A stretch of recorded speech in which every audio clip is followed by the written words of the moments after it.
Let's be honest, after the holidays, motivation is essentially gone. Kids, they're tired, and your normal routines feel optional, and everything you try can feel like sprinkling pixie dust without any happy thought in sight. But don't worry, it's not laziness and it's not abnormal. It is completely normal. It's just re-entry. However, this is a hair up kind of moment. We're going to dive in deep into how to motivate after a holiday break. If your homeschool feels wobbly right now, you're not behind, you're just in a transition period, and you're not alone. We're going to show you how we rebuild motivation after a holiday break without all the power struggles. Also, quick reminder, I made a restart workbook to help you do this reset without overthinking it. It's free in my resource library, and I'll put the link in the description so you can follow along while you watch. This is episode 3 of our Homeschool Refresh series, and episode 1 and 2 will probably be referenced at some point during this video. I have the playlist linked here and down in the description box below if you want to watch them after this video if you haven't already. And be sure you subscribe and hit that notification bell so you don't miss out on the rest of this series, because I hope we're in this together. So why does motivation drop during this season? Is it because your kids all of a sudden hate learning? Do they forget everything that you previously taught them? No, of course not. It is just because their routine has changed and the expectations feel big again when you're entering into your new homeschool season after a break. And all that fun break, it makes those hard things feel extra hard after a fun break. I mean, it definitely does for me. So the goal isn't to force motivation. It is to lower the friction. Go back and watch that Magic School Bus episode. We are going to rebuild a rhythm. We are going to create some quick wins that make kids want to participate again. Momentum wins every time. Part 1, we are resetting our expectations at least for the next 2 weeks or so. It's going to be different depending on your homeschool, depending on your family. That's about how long it takes us to get back full steam ahead. You can look back at our other episodes. You can see this is building on top of these concepts. So if you want to watch those later, if you haven't already, go ahead and do so. But this is not time for a brand new system. This is not time to overhaul your entire homeschool. We are not going to dive into our full schedule on the first day back at school. We are rebuilding consistency. We are rebuilding the joy of stepping into those different learning spaces. And so for the next 2 weeks, success, at least for us, kind of looks like we are enjoying our time together. We find natural learning opportunities, which is easy as a homeschooling family. I'm sure you know, as a homeschooling mom, anything I do, anywhere I go, I'm just like, oh, I can make that into an activity. I can make that into a learning opportunity. And it's just so natural, and it brings me joy to be able to experience the world that way. And when they see us learning and having fun learning as well, then it just sparks that interest in them as well. So that's one thing. Another is that we do a small amount of work, but we do it well. We don't jump in full steam ahead. Like I said, we do blocks. So we only do one section of our core curriculum for the first day, for the second day or so. And we kind of build on it that way. And we want to have some fun wins. And I definitely include my kids in this step, because if I don't, then we are not in it we're not a team. So I want to be a team. So do you, I would presume. Maybe not. Maybe I'm alone in that. I don't know. What do you think? Am I wrong? Are we not all like that? Okay, so we got to focus on connection. Now, I know you have been building connections with your kids for their entire lives, and I know that you are doing a great job at it because you are actively trying to pursue a good homeschool environment, a wonderful childhood for your family, and what's best for them by even seeking out videos like this. I hope that it's been helpful, like this video, if it's been helpful to you, just so that I know that we are doing okay together. I hope that it is. That's the whole point of making these. But before I ask my kids to do that hard thing, that thing they really don't love doing, which is doing that book work, that hard work, really, that it's okay that they don't like everything. Before I ask them to do that, I am not going to give them this long speech. We don't even do like a big, we're going back to school party because I don't want it to be a big deal.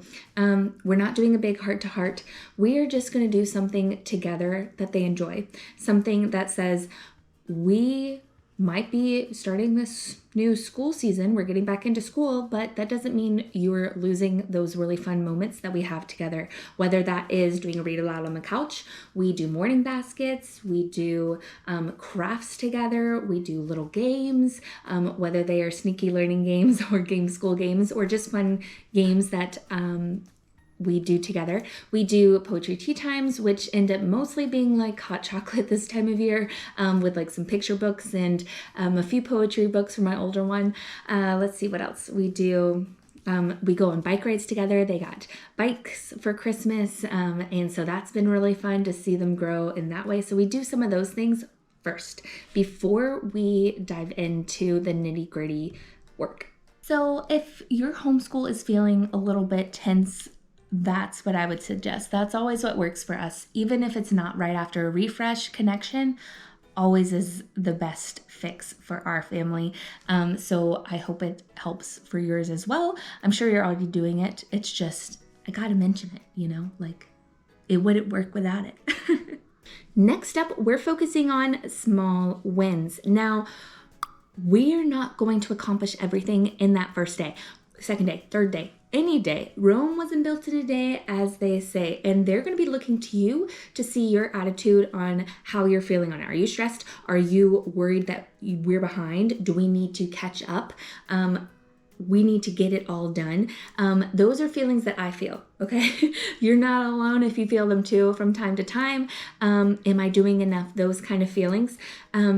So I just have to reset my mindset sometimes so that I am helping them in the best way that I can, because it's not helpful for me to kind of spiral the way that I do sometimes. So we're going to focus on those small wins, okay? So when we're having a hard time or when we are starting a refresh, I focus on one win at a time. We do one small thing and we finish it and we move on. We say, great, we did it. We might do a page of math. We might do some basic math, ones that we've mastered years ago. We might do a little handwriting practice, or we might write a letter to a princess and then go give it to them. We live at Disney World. You can also mail them to them, or you can email them to me and I can bring them to them. That would be fun. I'll send a video to Instagram or something for you. Let me know if that sounds interesting to you down in the comments. Sorry, brainstorming as we speak. We might do a chapter of a read aloud. Right now we are loving Narnia, so we are in those. We might do a quick science video because they actually really love doing the science activities in real life. But first thing, after a break, I'm not really into doing like the big science experiments, so we watch them. We might do a writing prompt in one of our journals.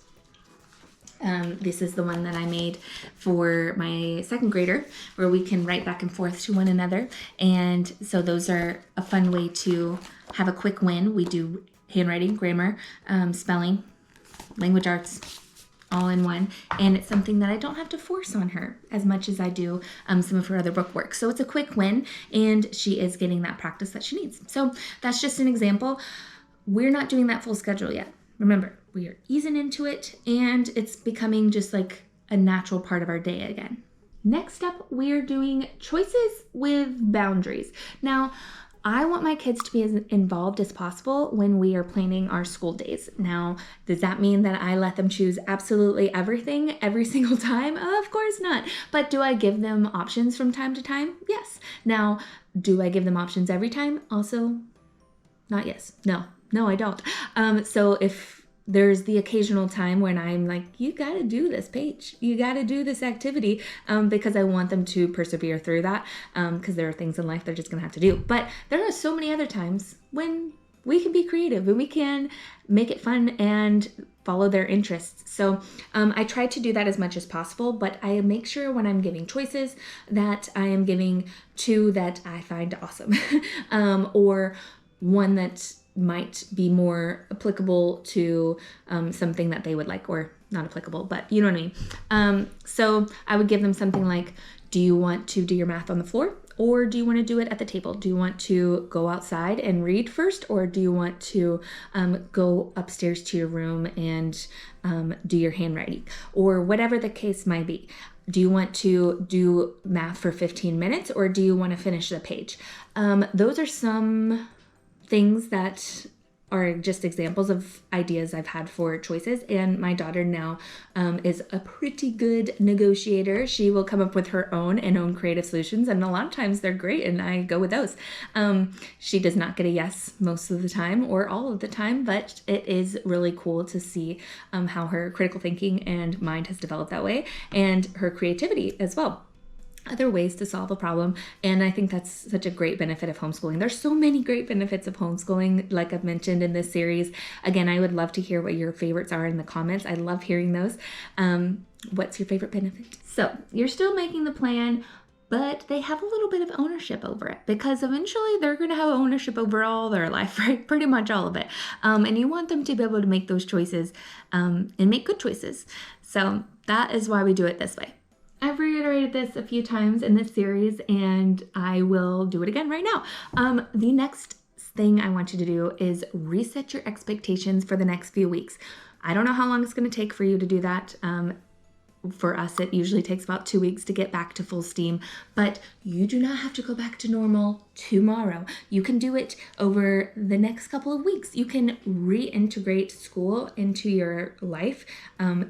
And that way it doesn't ruin the kids' day. All of a sudden they have to jump back into school. School doesn't ruin the day. It's just a natural part of life, right? So it kind of eases its way in, and that has been a great aid for our motivation. So we're doing more hands-on things, more movement, more spelling by jumping around to different letters on the floor, like things like that. We're going to do quick wins, like I said. We're going to do shorter blocks. So our language arts might normally take us 45 minutes to an hour, but we are going to do it in a shorter time in those first 2 weeks. We're going to only do one thing the first week. So the first week we might only do language arts for the first couple of days. Then we eventually add on math, language arts and math, and connection and some fun activities and things like that, and move on from there. I did give an example of what that day might look like, or those weeks might look like, in episode 1 if you want to check it out. But for us, we're all about protecting the love of learning. For me, one of the most important things is making sure we are not making school or homeschool the enemy. Learning is not the enemy. It is just something that we need to remind ourselves of sometimes. Okay, so we all have hard days. What are we going to do on those hard days? Are we going to settle into them and just feel like homeschool's the worst and school is ruining my fun freedom? And that's what I imagine a kid's mind was. I mean, we all were kids at one point. I remember feeling like, I don't want to go back to school. I get to play all day at home, and that's amazing. And then I have to go back to school. I was traditionally schooled, of course. But it was just not a good time. I hated it. I hated that. So, I am sure our kids feel that way sometimes, and surely I do too. We all have bad days for various reasons, whether sickness or just some whatever the case may be. Life happens.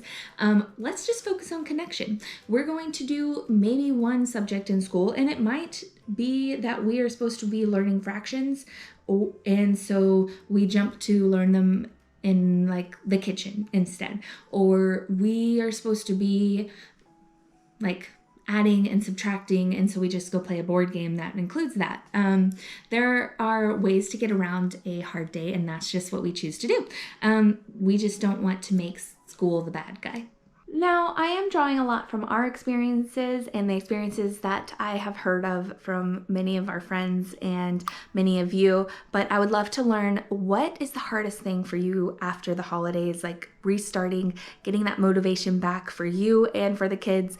What is the trickiest? I would love to hear, so that we can support each other and encourage each other in this season.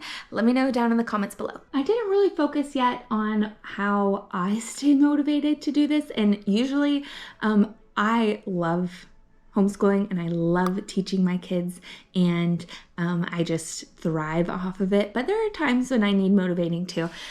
So I just try to remember why I'm doing it. I try to make it fun for myself as well. And there's so many different ways to do that. If you want to talk more about that, let me know down in the comments. We can either talk about it there, or we can hop into it in our Facebook group and we can discuss it, or maybe I can make a video about that as well, how I stay motivated as a homeschool mom from time to time. Now in our next episode, I'm going to show you what we're using this term and how I plan our curriculum in a way that flows with our rhythm rather than making it feel strict or overbearing and fighting our natural rhythms in our homeschool life, because motivation can come back, but the next question is, okay, but what are we actually gonna do? So that is what next episode is all about. So be sure to check out the playlist if you haven't seen the other episodes, and subscribe, hit that notification bell so you don't miss out on our next episode. And I would love to chat in the comments or in our Facebook group, and I will see you over there real soon, pal. Bye.